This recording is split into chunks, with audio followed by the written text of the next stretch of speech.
Hello dear students, welcome to our YouTube channel Medico Nursing Classes. आप सबका स्वागत है मेडिको नर्सिंग क्लासेज के यूट्यूब चैनल प्लेटफॉर्म पे। आज की क्लास में हम एमसीक्यू डिस्कस करेंगे, जो कि हमारी upcoming nursing officer recruitment examination जैसे कि यूपी यूएमसी है, उत्तर प्रदेश मेडिकल कॉलेज के लिए आई है, यूनिवर्सिटी ऑफ मेडिकल साइंस के लिए वैकेंसी है, नॉरसेट है, ईएसआई की अपकमिंग आई हुई है अभी। ठीक है, तो इन सारी नर्सिंग ऑफिसर रिक्रूटमेंट एग्जामिनेशन की प्रिपरेशन में ये सारे एमसीक्यूज है वो काफ़ी इंपॉर्टेंट है, उनको हम डिस्कस करते हैं। चलिए आज की क्लास को हम शुरू करते हैं और आज की क्लास का पहला क्वेश्चन देखते हैं। आज की क्लास का पहला क्वेश्चन स्टूडेंट आपके सामने स्क्रीन पे है, देखिए। एंजाइटी इज कोज बाय, कि एंजाइटी किसके द्वारा कोज की जाती है, कि एंजाइटी कौन कोज कर रहा है। ठीक है, एंजाइटी इज कोज बाय, कि एंजाइटी कैसे कोज की जाती है। तो देखिए, सबसे पहले देखिए ऑप्शन देखते हैं। Hostility turn to self, anxiety is cause by hostility to turn self, कि भाई अपने आप को वो हार्म करने लग जाए, अपने आप को वो हॉस्टाइल हो जाए, अपने आप के लिए हॉस्टाइल हो जाए, अपने आप को चोट पहुंचाने लग जाए पेशेंट, तो एंजाइटी कोज होती है। या ये एक एंजाइटी क्या है, एक सब्जेक्टिव परसीव थ्रेट है, एक सब्जेक्टिव परसीव थ्रेट है। थर्ड ऑप्शन कह रहा है मास्क डिप्रेशन, की ये एंजाइटी है वो डिप्रेशन का मास्क है, कि लोग अपने डिप्रेशन को छुपाने के लिए एंजाइटी का यूज करते हैं, क्या ऐसा है। और क्या एक ऑब्जेक्टिव थ्रेट है, क्या ये एक एन ऑब्जेक्टिव थ्रेट है। तो हमें ये बताना है स्टूडेंट्स की एंजाइटी क्या होती है, एंजाइटी किसके द्वारा कॉज की जाती है। ठीक है, तो एंजाइटी का मीनिंग अगर हम बात करें, ठीक है, एंजाइटी क्या है, एक perceive subjective perceive threat, subjective perceived threat है। सब्जेक्टिव परसीव्ड थ्रेट का मतलब है, जरूरी नहीं है कि किसी इंडिविजुअल को जिस चीज से एंजाइटी है वो सबके लिए एक कॉमन हो। जैसे कुछ लोग ऐसे होते हैं जो एग्जाम से आने पे घबरा जाते हैं, उनकी तैयारी अच्छी होती है लेकिन उनको डर लगता है कि पता नहीं एग्जाम में कैसी परफॉर्मेंस होगी, तो वो एक सब्जेक्टिव थ्रेट है। कुछ ऐसे हैं जो कॉन्फिडेंस के साथ जाकर के एग्जाम में बैठते हैं और अच्छे से अपने क्वेश्चन आंसर्स को सॉल्व करके आते हैं। कुछ ऐसे लोग आपने देखे होंगे जिनको ट्रेवल करने से डर लगता है, उनको ये पता नहीं होता कि कहाँ जाना है, कैसे जाएंगे, उनको टेंशन हो जाती है। जैसे ही मान लीजिए किसी एक कोई स्टूडेंट है, उसका नॉर्थ सेट का सेंटर है वो साउथ के अंदर आ गया, नॉर्थ का स्टूडेंट है, साउथ के अंदर उसका सेंटर, एग्जाम का सेंटर आ गया फॉर्म लेट भरने की वजह से। अब उसको ये टेंशन हो गई कि मैं उस सेंटर तक कैसे पहुंचूंगा, तो वो एक क्या है, सब्जेक्टिव है। जरूरी नहीं है, कुछ लोग ऐसे होते हैं उनको कहीं भी सेंटर दे दो, कहीं भी भेज दो, वो चले जाएंगे आराम से। ठीक है, तो ये क्या है, एंजाइटी क्या है, एक सब्जेक्टिव थ्रेट है। हो सकता है ये किसी सिचुएशन से हो, किसी भी पर्टिकुलर सिचुएशन से हो सकता है, किसी ऑब्जेक्ट से हो सकता है, ऑब्जेक्ट से हो सकता है। जैसे किसी को ना ऑब्जेक्ट्स की बात करें तो कुछ ऐसा होता है कि हाँ, ये चीज़ देखते ही मेरे को एंजाइटी होने लगती है कि ये कैसे होगा कैसे होगा। ठीक है, जैसे किसी को खाना बनाने के लिए एंजाइटी हो जाती है, तो वो सारी सिचुएशंस हैं, ऑब्जेक्ट्स हैं, किनसे इनको एंजाइटी होती है। ठीक है, फियर होता है,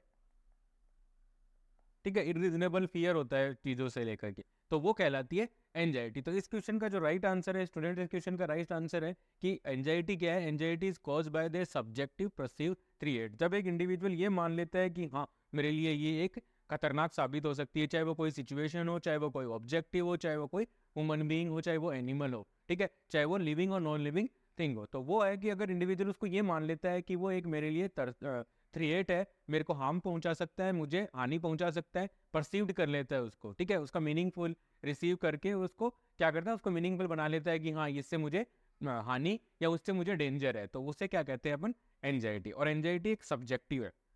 ठीक है, एंजाइटी क्या है, एक सब्जेक्टिव थ्रेट है। ठीक है, आई होप आप लोगों को ये क्वेश्चन समझ में आया होगा। चलते हैं अपने नेक्स्ट क्वेश्चन की तरफ। नेक्स्ट वन है, इजी क्वेश्चन है। नेक्स्ट क्वेश्चन है कि exchange of gases take place in which part of body, की बॉडी के कौन से पार्ट के अंदर गैसेज का एक्सचेंज होता है। ठीक है, गैस का एक्सचेंज कहाँ होता है, इजी क्वेश्चन है। ठीक है, और ये प्रीवियस जो एम्स की नर्सिंग ऑफिसर रिक्रूटमेंट एग्जामिनेशन हुई उनके अंदर ये क्वेश्चन आए हुए हैं। आप ये मत समझना कि सर ये बहुत ईजी क्वेश्चन लेकर के आए हैं और ये क्वेश्चन हमसे कोई भी एग्जामिनर नहीं पूछेगा, ऐसा ऐसा नहीं है बिल्कुल भी। ये वो क्वेश्चन है जो पेपर को बैलेंस करने के लिए पेपर के अंदर डाले जाते हैं। तो फर्स्ट वन ऑप्शंस की बात करें कि हमें ये बताना है कि बॉडी के अंदर, ह्यूमन बॉडी के अंदर किस पार्ट के अंदर गैस का एक्सचेंज होता है। तो फर्स्ट वन है हार्ट, सेकेंड वन ऑप्शन है लीवर, थर्ड वन ऑप्शन है किडनी और फोर्थ वन ऑप्शन है लंग। जैसा कि आप सब जानते हैं कि हार्ट है, उसका मेन फंक्शन क्या है, सर्कुलेशन, ब्लड सर्कुलेशन का काम होता है। हार्ट का मेन फंक्शन क्या है, ब्लड सर्कुलेशन का मेन फंक्शन होता है, ब्लड सर्कुलेशन। ब्लड सर्कुलेशन होता है, साथ के साथ ब्लड पंपिंग मान लो, ब्लड पंपिंग। तो ये हार्ट का मेन फंक्शन है। नेक्स्ट हम बात करें लीवर की। लीवर की बात करें तो लीवर हमारी बॉडी का सबसे बड़ा मेटाबोलाइज ऑर्गन है, तो इसका मेन फंक्शन होता है metabolism, metabolism of food. Food हो सकता है, मेडिसिन हो सकती है, उन सब का मेटाबॉलिज्म करने का काम किसका होता है? लीवर का होता है। किडनी, किडनी की बात करें तो किडनी क्या करती है? Blood filtration. किडनी का काम होता है ब्लड फिल्ट्रेशन का और electrolyte balance, electrolyte balance maintain करने का काम होता है, इलेक्ट्रोलाइट बैलेंस मेंटेन करने का काम होता है। साथ ही साथ किडनी क्या करती है? फ्लूइड बैलेंस करती है, फ्लूइड बैलेंस करने का काम होता है।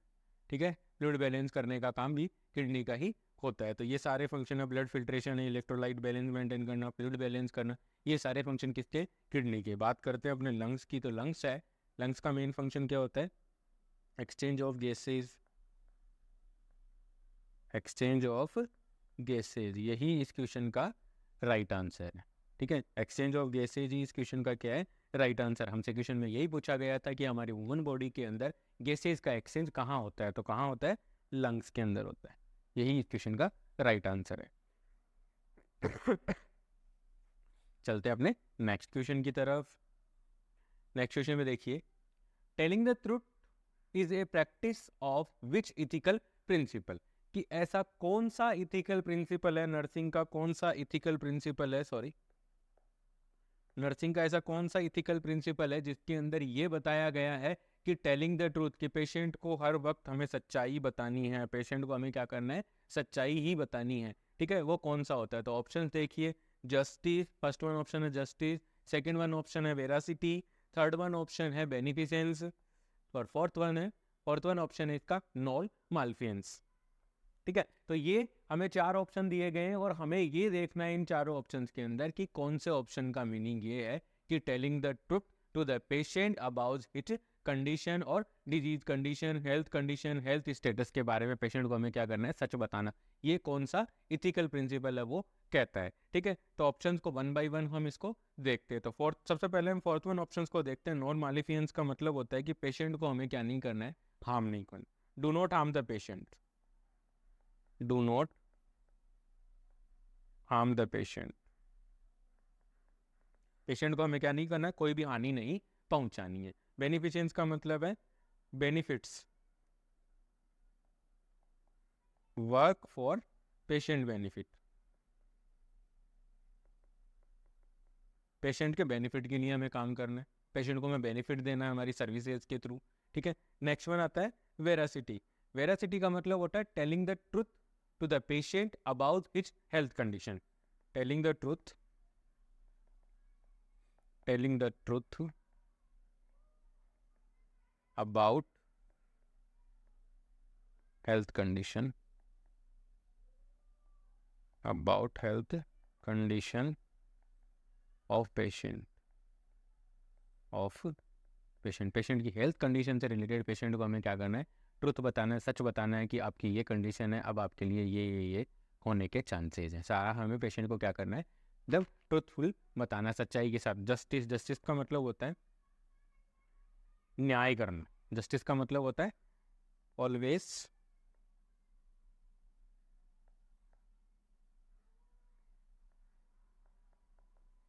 जस्टिस फॉर पेशेंट, कि पेशेंट के लिए हमें हमेशा न्याय करना है। ऐसा नहीं कि हमें पेशेंट के साथ कोई अन्याय करना है या फिर पेशेंट को कोई हानि पहुंचानी है, ऐसा कुछ भी नहीं करना है। हमें पेशेंट के लिए हमेशा जस्टिसफुली रहना है। हम पेशेंट के, क्योंकि आपने पढ़ा होगा nurse as a advocate of patient. ठीक है, आपने पढ़ा होगा नर्स एडवोकेट, कि नर्स एक पेशेंट की क्या होती है? एडवोकेट होती है। नर्स पेशेंट की एक वकील होती है और अपने पेशेंट या अपने क्लाइंट के लिए वो क्या करती है? एक न्याय बनाती है, जस्टिसफुल बनाती है। चाहे वो कोई भी पैरामेडिकल होगा, नॉन मेडिकल स्टाफ होगा, जो भी पेशेंट को हानि पहुंचाने की कोशिश कर रहे हैं या पेशेंट के साथ अन्याय करने की कोशिश कर रहे हैं, तो नर्स वहाँ पे एक एडवोकेट का काम करेंगी और पेशेंट के साथ न्याय करवाएगी। तो ये है इस क्वेश्चन का राइट आंसर कि telling the truth about the patient condition, ये इथिकल प्रिंसिपल है। उस इथिकल प्रिंसिपल को हम क्या कहते हैं? वेरासिटी। उस इथिकल प्रिंसिपल को हम क्या कहते हैं? वेरासिटी। ठीक है, आई होप आप लोगों को मेरे द्वारा प्रोवाइड की जा रही एमसीक्यू सीरीज है वो आपके नर्सिंग ऑफिसर रिक्रूटमेंट एग्जामिनेशन की प्रिपरेशन में आपकी हेल्प कर रही होगी। प्लीज़ अगर किसी भी स्टूडेंट को कोई डाउट है तो आप मुझे कमेंट सेक्शन में जरूर बताइए, मैं डेफिनेटली उसका आंसर करूंगा। नेक्स्ट देखते हैं नेक्स्ट क्वेश्चन की तरफ। नेक्स्ट क्वेश्चन है which of the following is the purpose of hand washing. ठीक है, कि नीचे दिए गए ऑप्शंस के अंदर हमें ये फाइंड आउट करना है कि कौन सा हैंड वॉशिंग का पर्पज है। ठीक है, पर्पज ऑफ हैंड वॉशिंग। ठीक है, पर्पज ऑफ हैंड वॉशिंग। तो पर्पज ऑफ हैंड वॉशिंग है तो सबसे पहले मैं आपको बताना चाहूंगा कि हैंड वॉशिंग है वो क्या है? इन्फेक्शन कंट्रोल का सबसे बेस्ट वे है। Best way to control spread of infection, to control spread of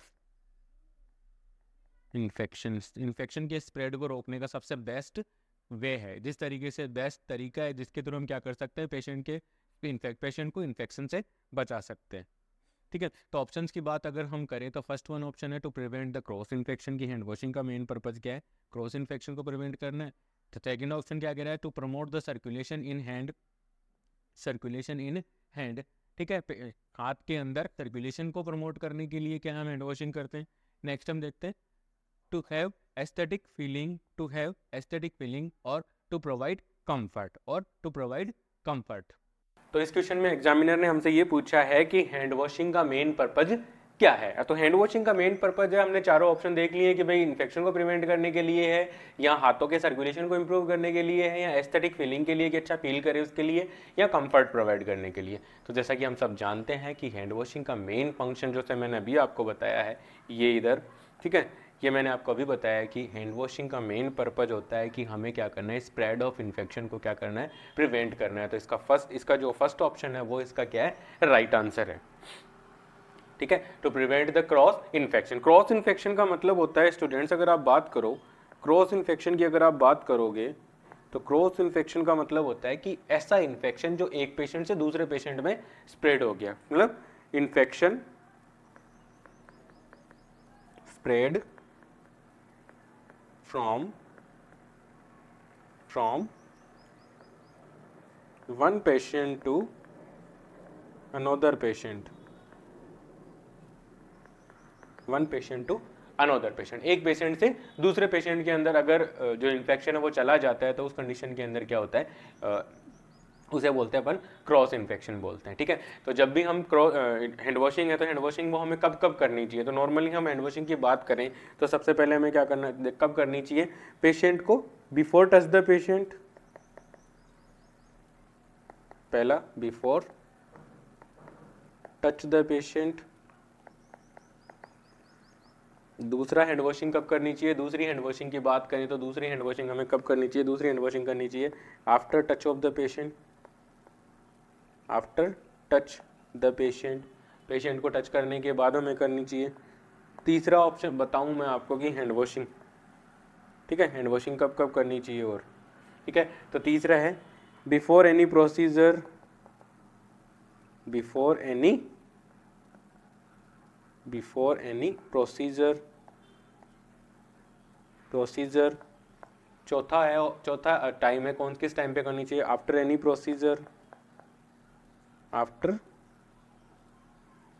procedure, कोई भी प्रोसीजर करने के बाद और कोई भी प्रोसीजर करने से पहले हमें हैंड वॉशिंग करनी है। पेशेंट को टच करने से पहले हमें हैंड वॉशिंग करनी है, पेशेंट को टच करने के बाद हमें हैंड वॉशिंग करनी है। साथ के साथ when hands are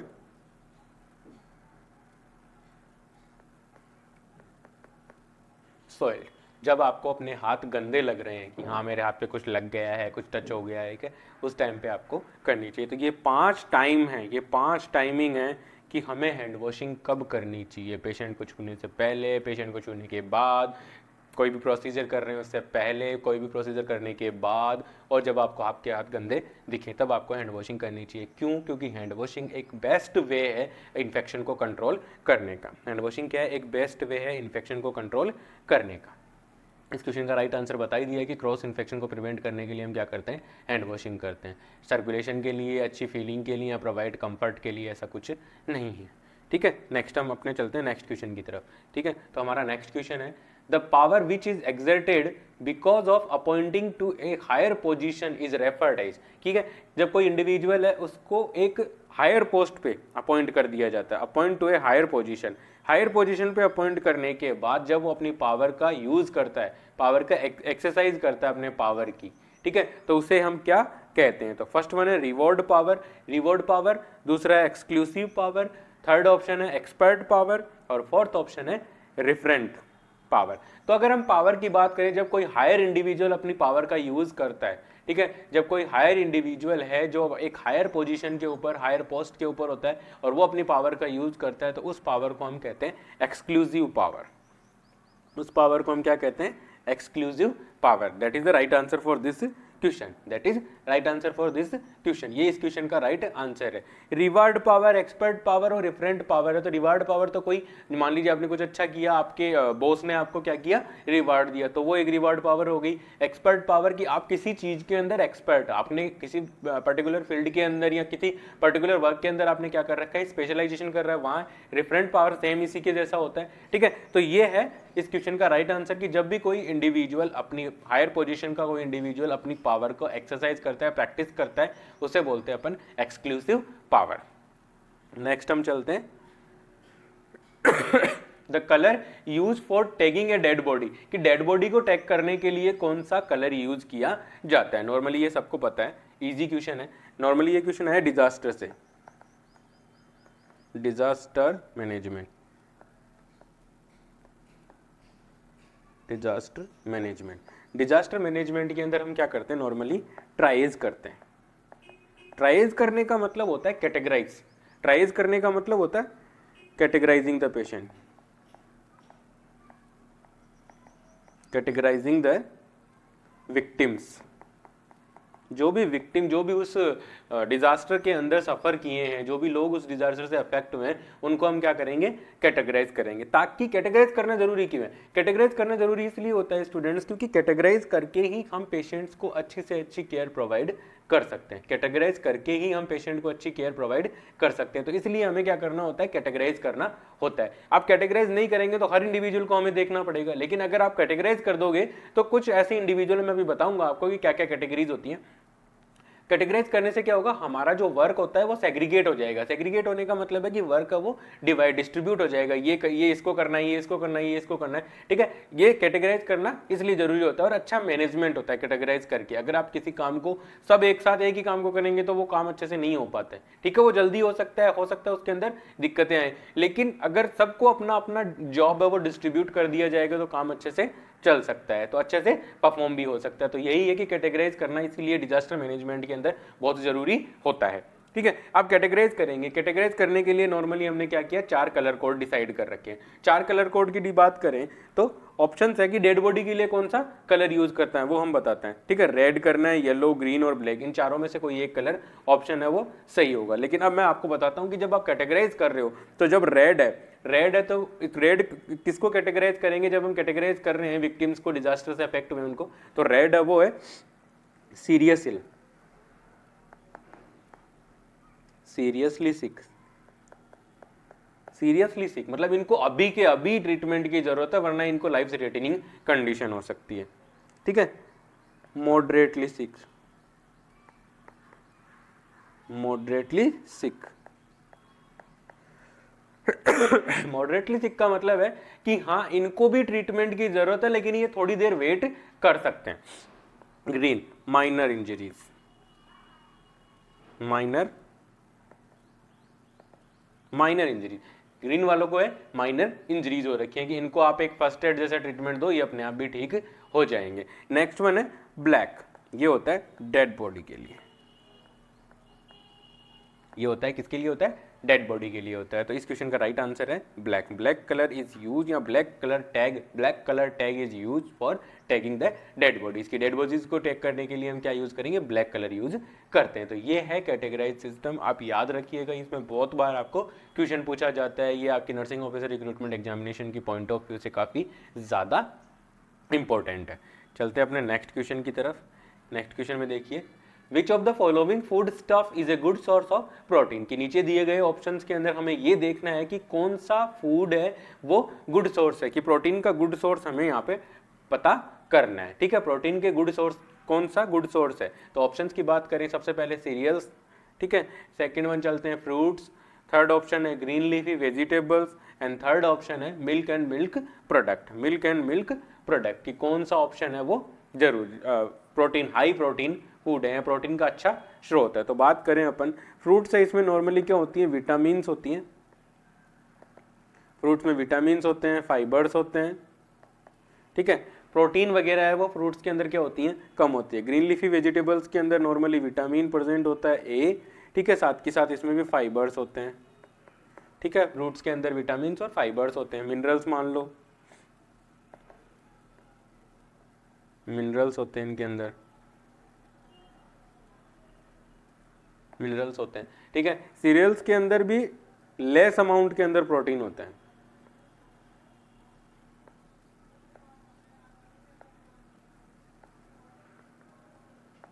तो ये एक गुड सोर्स नहीं है प्रोटीन का। बचा अपना एक option last, milk and milk product, इनके अंदर काफ़ी ज़्यादा प्रोटीन पाया जाता है, good protein source, good source of protein, protein का अच्छा स्रोत होते हैं। मिल्क और मिल्क प्रोडक्ट्स हैं वो प्रोटीन के अच्छे स्रोत होते हैं, इसीलिए कहते हैं कि दूध वगैरह सबको पीना चाहिए, दूध से बनी हुई चीज़ें सबको खानी चाहिए। तो इस क्वेश्चन के अंदर एग्जामिनर ने हमसे यही पूछा है कि प्रोटीन का गुड सोर्स कौन सा है। तो प्रोटीन के गुड सोर्स की बात करें तो प्रोटीन के गुड सोर्स में हमने बता दिया है कि मिल्क और मिल्क के जो बने प्रोडक्ट्स होते हैं वो प्रोटीन के क्या होते हैं, अच्छे स्रोत होते हैं।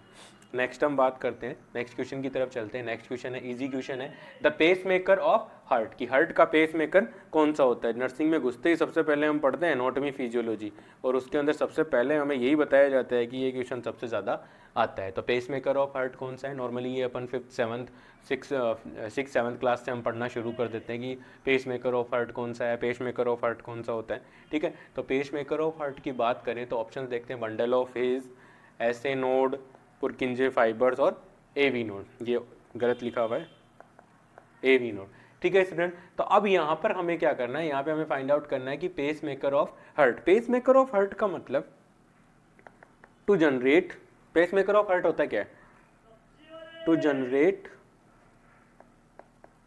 इलेक्ट्रिकल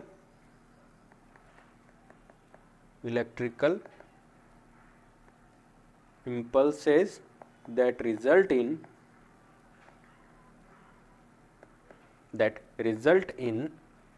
इलेक्ट्रिकल इम्पल्स है। पेसमेकर क्या करता है, इलेक्ट्रिकल इम्पल्स जनरेट करता है, और उस इम्पल्स के रिजल्ट में हमें क्या देखने को मिलता है, that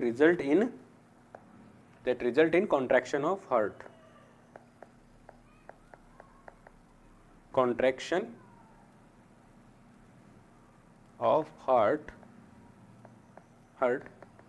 in a rhythmic way, in a rhythmic way। एक रिदम के अंदर ये जनरेट होती हैं, और रिदम के अंदर जनरेट होने के साथ साथ क्या होता है, हार्ट की जो कॉन्ट्रैक्शन और रिलैक्सेशन की एक रिदम होती है, ठीक है, वो क्या कहलाता है, पेस मेकर ऑफ हार्ट। जैसा कि हम सब जानते हैं, सबसे पहला जो मतलब पेस मेकर ऑफ हार्ट है वो कौन सा होता है, पेस मेकर ऑफ हार्ट होता है ऐसे नोड होता है, ऐसे नोड होता है। तो नॉर्मली अगर हम बात करें, हार्ट के डायग्राम को मैं बनाऊं, आपको बताऊं, ठीक है, हार्ट के डायग्राम को अगर मैं बताऊं, नॉर्मली अगर हम हार्ट के डायग्राम की बात करें,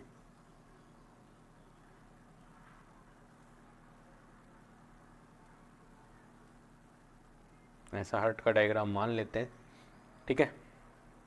नॉर्मली यहाँ पे अगर हम बात करेंगे हार्ट के डायग्राम की, तो नॉर्मली हार्ट का डायग्राम ऐसा मानते हैं, ठीक है। थोड़ा सा सही करते हैं इसको,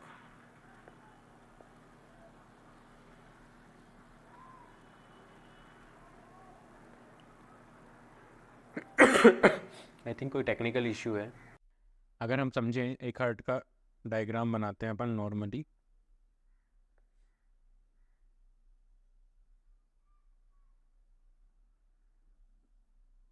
नॉर्मल जस्ट एक बॉक्स जैसा बना हुआ,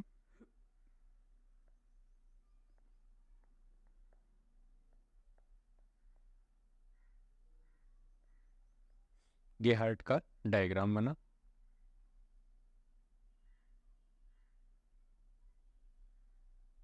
टेक्निकल इशू आ रहा है, टेक्निकल इशू हो रहा है, टेक्निकल इशू आ रहा है, टेक्निकल इशू आ रहा है।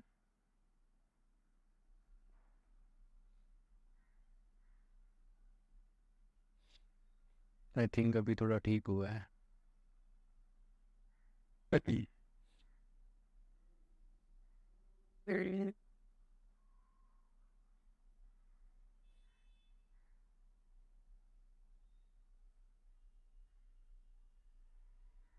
ठीक हुआ, ठीक है। अभी थोड़ा सा टेक्निकल इशू रिजोल्व हुआ है, तो हम जल्दी से देख लेते हैं। यहाँ पर होती है superior vena cava, inferior vena cava और कोरोनरी साइनस की ओपनिंग। इन साइनसेस की ओपनिंग के जस्ट नीचे आपका प्रेजेंट होता है ऐसे नोड, जो मैंने रेड से डिनोट किया है, ठीक है। और उसके बाद हम बात करते हैं एवी नोड की। एवी नोड होता है राइट एट्रियम और लेफ्ट एट्रियम के बीच में जो सेप्टम होता है, और राइट वेंट्रिकल, राइट एट्रियम और लेफ्ट एट्रियम के बीच में जो सेप्टम होता है उसके नियर बाई प्रेजेंट होता है, यहाँ पर होता है प्रेजेंट आपका। ये आपका हो गया एवी नोड, ये आपका हो गया ऐसे नोड, ठीक है। और अब जो मैं ब्लू कलर ब्लैक कलर से जो डिनोट लाइन करूँगा, वो लाइन है जो ब्लैक कलर से लाइन करी है, वो क्या यहाँ पे आएंगे आपके बंडल ऑफ हिज। ये आपका आ जाएगा ब्लैक कलर के अंदर आ गया आपका bundle of his, bundle of his hinge, ठीक है, बंडल ऑफ हिज। उसके बाद आते हैं इसके अंदर फाइबर्स, पुरकिंजे फाइबर्स है, तो वो पूरे राइट एट्रियम लेफ्ट वेंट्रिकल इनके अंदर स्प्रेड हुए हुए रहते हैं, तो उसे हम बोलते हैं, ये कहलाते हैं आपके पुरकिंजे फाइबर्स,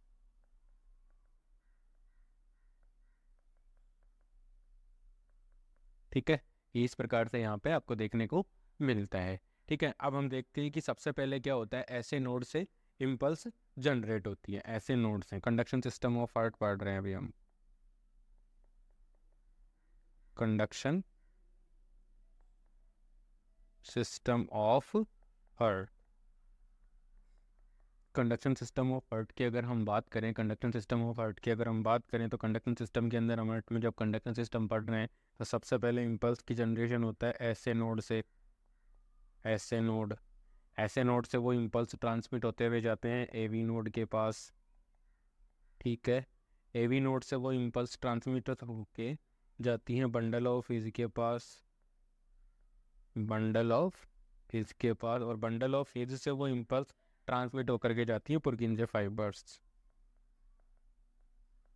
पुरकिंजे फाइबर्स के पास चली जाती हैं। तो इस प्रकार से हार्ट के अंदर ये कॉन्ट्रैक्शन होने की रिदम होती है, जिनके अंदर सबसे पहले क्या होता है, नॉर्मली ऐसे नोड से इम्पल्स निकलती है, ऐसे नोड से एवी नोड में जाती है, एवी नोड ऐसे नोड और ऐसे नोड और एवी नोड के पास जाने से एट्रियम्स के अंदर कॉन्ट्रैक्शन होते हैं, बंडल ऑफ हिज और पुरकिंजे फाइबर्स में जाने के बाद क्या होता है, वेंट्रिकल्स के अंदर कॉन्ट्रैक्शन होते हैं, और उसके बाद पूरा हार्ट एक साथ रिलैक्स हो जाता है। चलते हैं अपने नेक्स्ट क्वेश्चन की तरफ। नेक्स्ट क्वेश्चन देखते हैं अपना। नेक्स्ट क्वेश्चन देखें, तो which of the following is not a feature of health education, की नीचे दिए गए फीचर्स में से कौन सा ऐसा फीचर है जो अपने हेल्थ एजुकेशन का फीचर नहीं है, जो हेल्थ एजुकेशन से नहीं है। हेल्थ एजुकेशन का मतलब क्या होता है स्टूडेंट्स, अगर आप बात करो कि हेल्थ एजुकेशन होती क्या है, हेल्थ एजुकेशन का मतलब होता है according to nursing, health education का मतलब होता है educate the patient, educate the patient about about the preventive measures, prevention, promotion, curative और rehabilitative। हेल्थ एजुकेशन के अंदर ये सारी चीज़ें क्या होती हैं, इंक्लूड होती हैं, कि हम पेशेंट को रिहेबिलिटेशन ऑफ हेल्थ स्टेटस, जब भी हम पेशेंट को एजुकेट कर रहे हैं, हम पेशेंट को एजुकेट करते हैं कि आपको आपकी हेल्थ को मतलब हेल्थ प्रिवेंशन का मतलब है, प्रिवेंशन का मतलब है कोई भी डिजीज़ होने से अपने आप को कैसे बचाना है, ठीक है। सातवें में प्रमोशन की आपको ये खाना खाना है, ये एक्टिविटीज़ करनी है, इस तरीके से अपनी लाइफस्टाइल में चेंजेस करनी है ताकि आपकी हेल्थ है वो क्या हो सके, प्रमोट हो सके। क्यूरेटिव की बात करें तो हम पेशेंट को कोई डिजीज कंडीशन से पेशेंट सफ़र कर रहा है उससे रिलेटेड एजुकेशन देंगे ताकि अब वो पेशेंट उस एजुकेशन को लेकर के उस डिजीज से जल्दी ठीक हो जाए। रिहेबिलिटेटिव का मतलब है कोई भी परमानेंट डिसेबिलिटी हो गई उसके बाद उसे अपनी लाइफ में कैसे प्रमोट करना है, हेल्थ स्टेटस को है अपनी ऑक्यूपेशनल हेल्थ को कैसे प्रमोट, वो एक हेल्थ एजुकेशन के अंदर आती है। मतलब एक कॉम्प्रिहेंसिव वे है जिसके अंदर हम पेशेंट के हेल्थ स्टेटस को इम्प्रूव करने के लिए पेशेंट को एजुकेशन देते हैं, उसे हम क्या कहते हैं, हेल्थ एजुकेशन। तो ऑप्शन देखते हैं कि हेल्थ एजुकेशन का कौन सा फीचर नहीं होता है। Knowledge and skill acquire activity, second one option है develop self expression, third option है डिसिप्लिन प्रिमेटिव डिजायर और एम एट इम्पल्सिव एक्शन। ठीक है, तो अब यहाँ पे वन बाय वन ऑप्शंस की बात करें। सबसे पहले फर्स्ट ऑप्शन की बात करता हूँ। फर्स्ट वन ऑप्शन की अगर मैं बात करूँ तो हेल्थ एजुकेशन देकर के हम पेशेंट पे क्या करते हैं, पेशेंट के नॉलेज के अंदर, पेशेंट की एक्टिविटीज़ के अंदर क्या करते हैं, उनको इम्प्रूव करते हैं, नॉलेज एंड स्किल एक्वायर्ड करते हैं, पेशेंट को नॉलेज देते हैं, एक स्किल्स के बारे में सिखाते हैं। तो ये तो हेल्थ एजुकेशन का फीचर है, मतलब ये तो हेल्थ एजुकेशन से रिलेटेड है। ठीक है, डेवलप सेल्फ एक्सप्रेशन, ठीक है, ये भी सेल्फ एक्सप्रेशन के पेशेंट अपनी सारी चीज़ें अपने आप को हमें बता करके बोल सकता है कि मेरे को ये प्रॉब्लम्स हो रही हैं, इनके लिए मुझे आप एजुकेशन दीजिए। डिसिप्लिन प्रिमेटिव डिज़ायर, जो डिज़ायर्ड बिहेवियर होता है, हमें पेशेंट की हेल्थ स्टेटस को इंप्रूव करने के लिए पेशेंट की जो एक्टिविटीज़ है उनके अंदर क्या करने पड़ते हैं, चेंजेस करने पड़ते हैं। तो उसके लिए हमें क्या करना पड़ता है, एक डिज़ायर बिहेवियर चाहिए। अब वो डिज़ायर बिहेवियर है वो भी हमें हेल्थ एजुकेशन के थ्रू ला सकते हैं। तो ये तीनों बातें तो सही है। ऑप्शन फोर्थ तो वो गलत बचा, एक ही ऑप्शन बचा तो वो गलत आंसर है। वही इस क्वेश्चन का आंसर है जो कि एक हेल्थ एजुकेशन का फीचर या हेल्थ एजुकेशन का कैरेक्टरिस्टिक्स नहीं होता है, इम्पल्सिव एक्शन। हेल्थ एजुकेशन में कभी भी हम पेशेंट को कोई ऐसी एडवाइस नहीं देते जिसके अंदर वो क्या करता है, इम्पल्सिव एक्शन करता है। तो ये है, ऊपर वाले तीनों हेल्थ एजुकेशन के फीचर हैं और फोर्थ वन जो ऑप्शन है एम एट इम्पल्सिव एक्शन वो हेल्थ एजुकेशन का फीचर नहीं है। ये क्वेश्चन आपसे उल्टा करके भी पूछा जा सकता है कि कौन सा हेल्थ एजुकेशन का फीचर है, सेलेक्ट ऑल दैट अप्लाई, ऐसे करके भी पूछा जा सकता है। आज की क्लास में इतना ही। आई होप मेरे द्वारा प्रोवाइड की जा रही नर्सिंग ऑफिसर रिक्रूटमेंट एग्जामिनेशन के लिए जो MCQ सीरीज है वो प्रोवाइड की जा रही है आपके लिए बेनिफिशियल होगी, आपकी नर्सिंग ऑफिसर रिक्रूटमेंट एग्जामिनेशन की प्रिपरेशन में आपकी हेल्प कर रही होगी। Please like share and subscribe. Thank you so much.